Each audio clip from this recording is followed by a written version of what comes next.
Hi, Cindy Cook again with Aging at 5280, continuing on our Roadmap to Successful Aging series. So today we're going to talk about being your own healthcare advocate and how important that is to be a healthcare advocate in our healthcare system. So I played golf at Heather Gardens in their league, and I played with two nurses last week, and they were just amazing. So they're 78 and 80, and they were just doing such an amazing job golfing. And they kept on saying, "Oh, you're just going to beat us and everything." Well, they did an amazing job.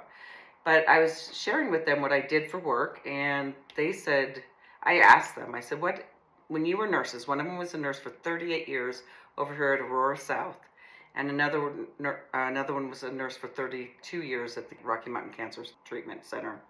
So in Colorado, which was so amazing, just beautiful women, and just really made me humble for what the service they have done for our community. But I asked them, what was the biggest thing that you saw? And they said, the biggest thing we see is that people do not come in when they have a problem with their health. They may have a headache for days, for months, and they never come in. They may have joint pain, they may have a stomach issue, and they never come in until there's a crisis.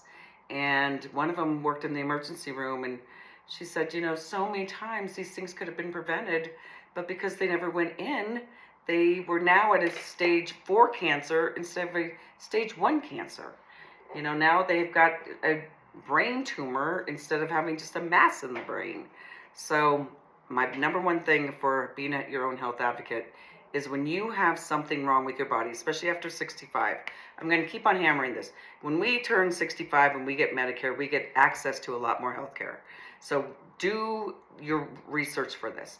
When you are 65, if you start feeling something in your body, make sure that you go to your doctor that we're going to talk about in a minute, to your healthcare team, and figure out what's going on.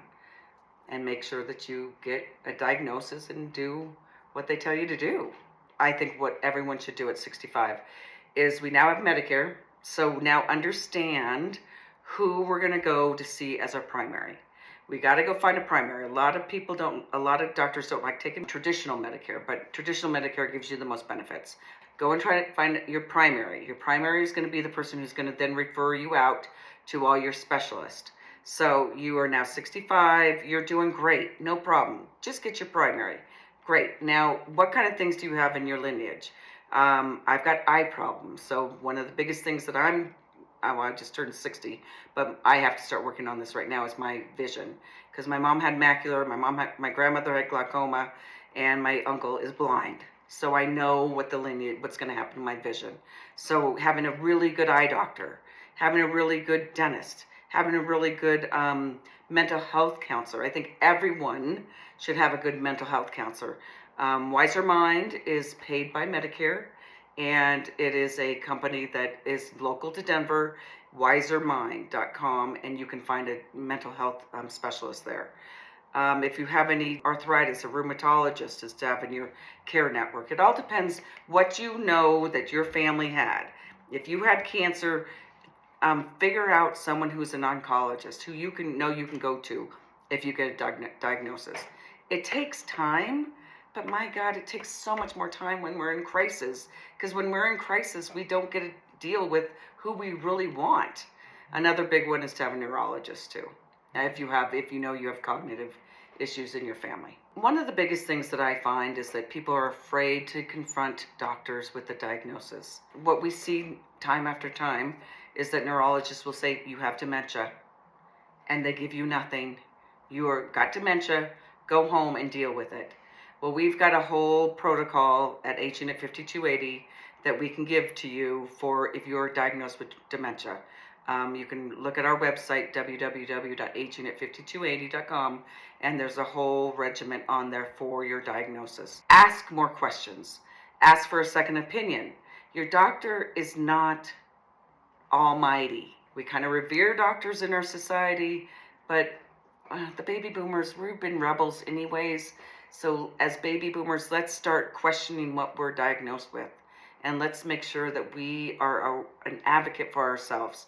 And if you're caring for a loved one, God bless you. I know it's very difficult. And be an advocate for them too, especially if they are, got cancer or dementia or, all sorts of different things, Parkinson's.